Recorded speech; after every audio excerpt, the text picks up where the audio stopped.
Hello, everyone, and welcome back to the Social Media Decoded podcast, the number one podcast to help you understand social media better so that you grow your business, get more clients, and monetize. And today I'm excited because you all know I get excited when we have special guests, and we are talking to Andrew, you all, from Loomly. And I have been using this tool, and I want to say it has been a lifesaver. And Andrew, he is a marketing nerd. So we're going to nerd out about some marketing on today's episode and tell you all about how you can save time with your social media. So, Andrew, thank you for joining the Social Media Decoded podcast. Thank you for having me. I love that intro. I got my nerd glasses on for you, so we're all set. Happy to be here. Yes. So, would you introduce yourself and let us know more about Loomly? I want you all to know that I have been testing out this amazing tool and I think that it is amazing. And so, Andrew, he's going to tell you more about like the amazingness. And by the end of this, you're going to be saving time. I promise.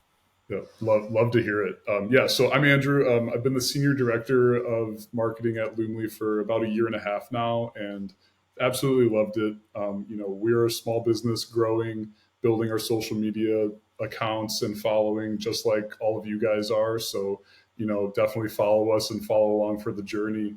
But that really helps us understand our audience and what features are going to help save time and hopefully make your lives a little bit easier.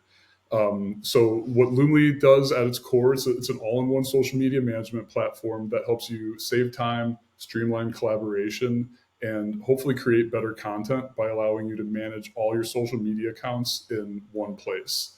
And so within Loomly, there's three core functions. One is the calendar, where you can create posts, schedule them, and then automatically publish them at a time that you set. Auto publishing is available for all the main social media platforms: TikTok, Facebook, LinkedIn, Instagram, even Pinterest, Google, and Google My Business. And so that's a core function. Instead of having to go into each one, schedule posts every day, especially if you manage more than 3 or 4 accounts. That's huge. Number two is analytics. It aggregates all your analytics from all your social profiles that are connected into one dashboard. And then three is interactions. So it also aggregates comments, DMs, mentions all into one place, so you could respond to them quickly instead of having to log into each platform. If you have 5 or 6, trying to keep up with them throughout the day, very daunting. So it helps with all three of those things to save time and make managing multiple social media accounts manageable for the average team.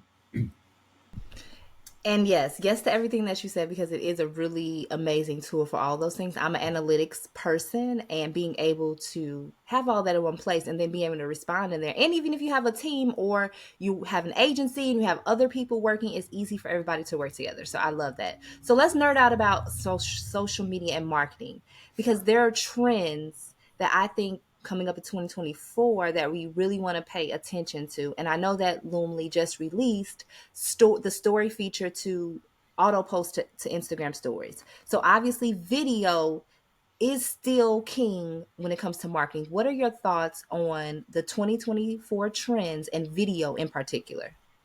Yeah, I mean, definitely, it's unavoidable.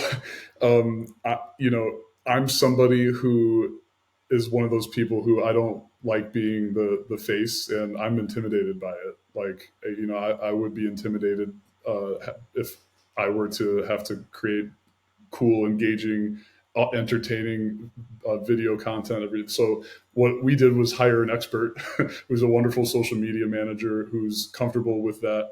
But really with video, the number one thing, and everybody's going to say it and you're going to hear it, and it's not as easy as not as easy said than done, but it's just be authentic. Like even with my own fears, like it's not as intimidating as it feels.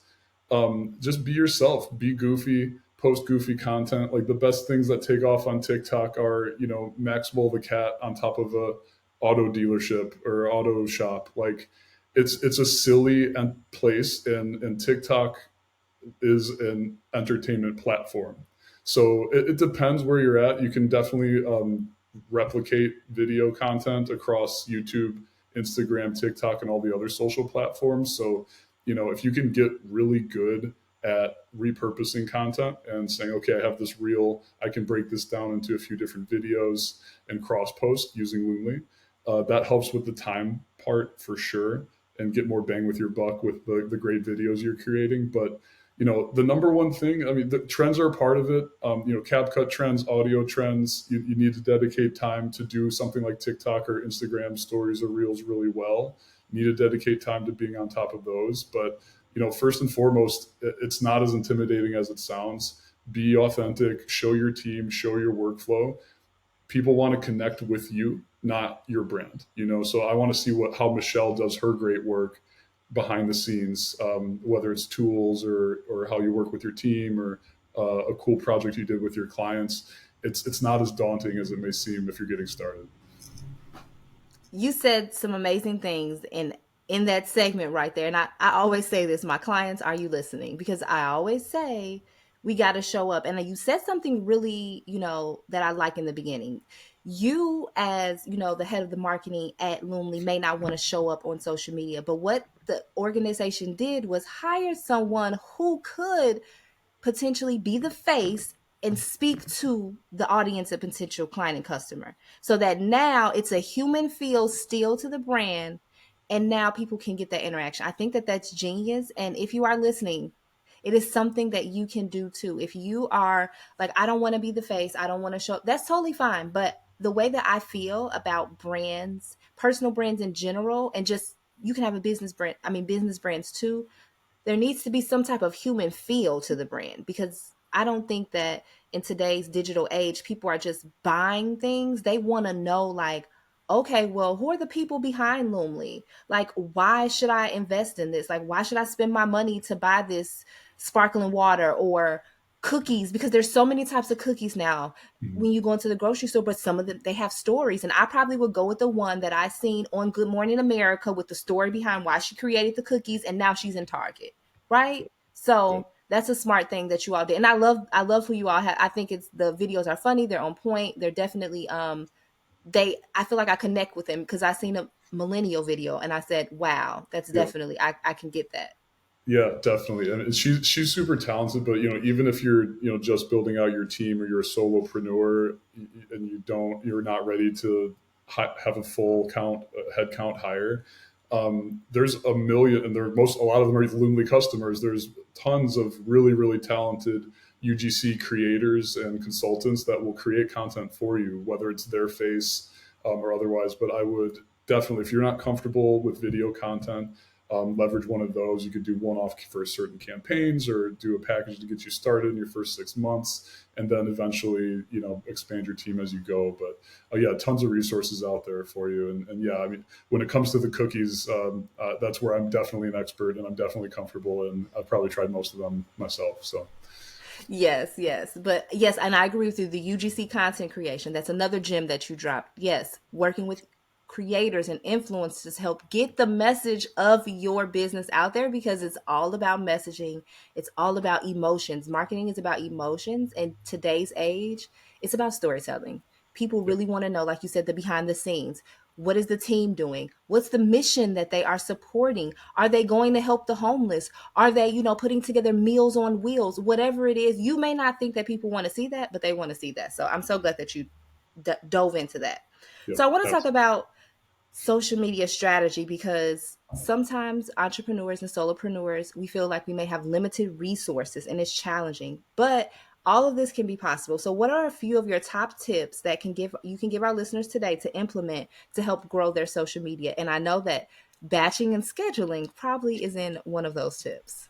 Yep, yeah, definitely. I mean, if you're going to try to have a presence on more than even three platforms, you need some tools to help you. And there's tons of great tools out there that do other things too, like social listening, maybe more in depth analytics. But you can find the right tech stack for you. And Loomly's a great start to get started, as far as like our price point and simplicity, ease of use, and so yeah, we see a lot of our a big portion of our client base is SMBs, freelancers, consultants, solopreneurs. So yeah, definitely. But that being said, if you don't have the bandwidth to do 7 to 9 platforms or start a YouTube channel or start a podcast, don't do it. I'd rather you do 2 or 3 that matter most to your audience really, really well, where you're an expert, you research trends, what works, what doesn't, follow key experts to learn what they do. It's much better to focus on 2 or 3, especially when you're getting started, than thinking, oh, I got to do everything. There's a lot of pressure too. But even if it's the traditional ones like LinkedIn, Twitter, Facebook, start there and start where your audience is. If you're otherwise, you're going to set yourself up for failure, and you're going to be mediocre at all of them or bad at all of them. And then, we talked about being authentic. Look at your content of the past 6 months. Is it the same 3 templates with 1 or 2 likes per post? Then change it. Try something different, experiment, post a silly video of yourself, whatever, but doing the same thing over and over just to do social media. I've done that in my career where I've been a solo marketer. Like, we just got to get something out.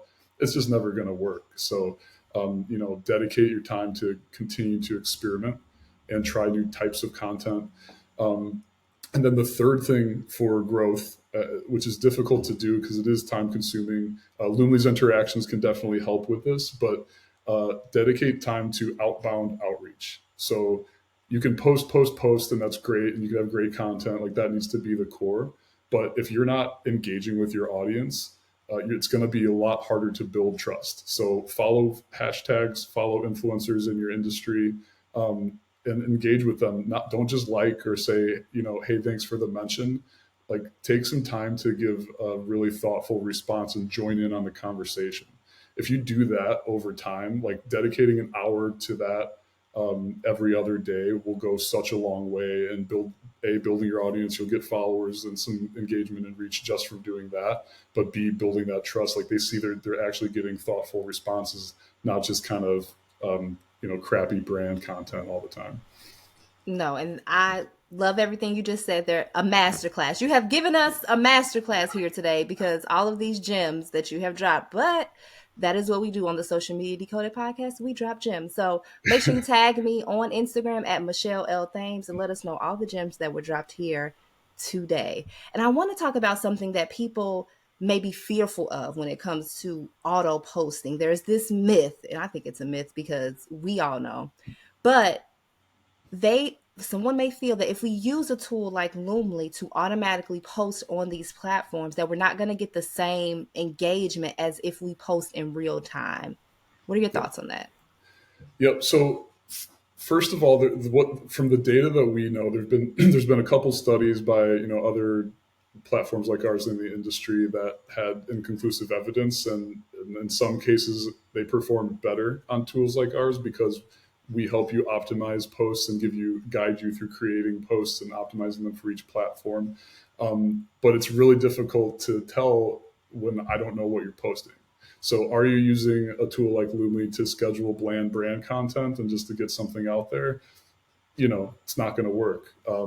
But how I view tools like Loomly and scheduling for social media in general is it should supplement you. So it should maybe take, let's say it takes half of your posts that are your core brand posts. You got upcoming events, you have new blogs, you have things that you can and should be scheduled. That will take that time off your hands. So you have hours per week to do the organic jump on trends, jump on CapCut or audio trends for TikTok, do the outbound outreach and interact with your audience and engage with your audience more, spend time to research what's working and hone your strategy. So I don't think you should schedule all your posts at all. If you're doing that, I think you're setting yourself up for stagnation. But what Loomly can do is help with all the posts that you can and should schedule. Like I mentioned, those core brand posts. So then you can dedicate your time to being timely with trends, interacting with your audience, and all that stuff. Absolutely. That was such a great breakdown, and I totally agree. I have been using Loomly. I have not seen a change, and I plan to get my clients on it because you can manage multiple accounts. It's very easy to collaborate with people, so it's a great tool. And my favorite thing about it is the content ideas. because we run out of content ideas. And you all have looked at each holiday and said, oh, this might be a great idea for you. So you don't even have to go searching elsewhere. It's right there, right when you get ready to post. So thanks for that. Yep, definitely, definitely. Good to hear.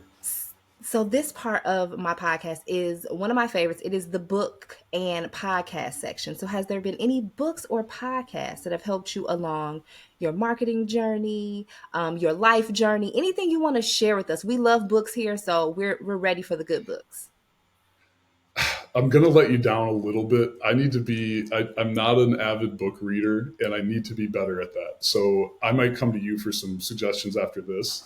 When I think about how I've learned and like taught myself things. I think there's some great books out there for sure. I don't have a specific one to share, unfortunately, but like how I got to where I've been was just being self-taught and failing a lot, like messing stuff up, not knowing things. It's so easy to go anywhere online and learn what you need to learn if you're willing to dedicate the time to it.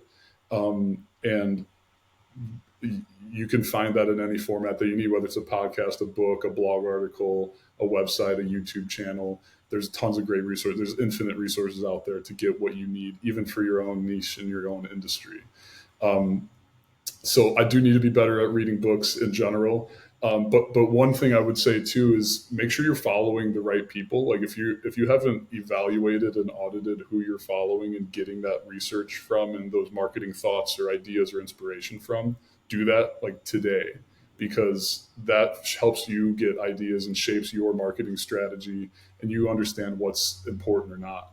One example I can give of a guy I love to follow, we've interacted a little bit with Loomly, but there's a lot of BS out there.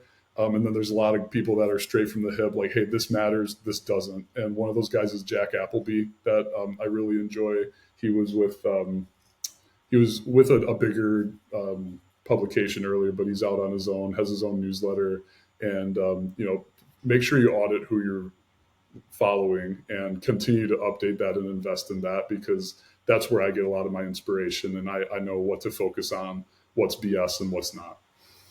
I love that. And I love that perspective too, because there may be people here who are not avid readers. So I love that. And yes, YouTube, Google, so many amazing places to learn. And I think that that is amazing because I am too self-taught with marketing. I don't even have a marketing degree. So, I have been self-taught everything. I just started a blog and was like, well, I'm going to figure this out. And I went to my trusty old Google and YouTube and I figured it out. So if you want to figure anything out, we have these $1,000 tools at our fingertips that were once not available to us, right? So I'm big on using social media and the internet to help us advance in any way that we can. So I'm so glad that you shared that. Yep, 100%. Yes. So this has been an amazing episode. You dropped so many gems. You have given us how we can get our time back, plan our content, and really reach more people, because now we're going to be engaging right with Loomly. So could you let us know, where can we find you online? If we want to learn more about Loomly, how can we do that? Yeah, definitely. You can, if you're interested in Loomly itself right now, go to loomly.com. We have a full feature, 15-day free trial. And if you have any questions, just reach out to our team. If you're not ready for that, but just want to hang out on social media and get a few tips and tricks and some goofy content on TikTok, follow us at Loomly or at Loomly Social on all the platforms. And yeah, feel free to reach out anytime. Yes, well, thank you so much, Andrew. And we'll make sure to put all that information down below in the show notes.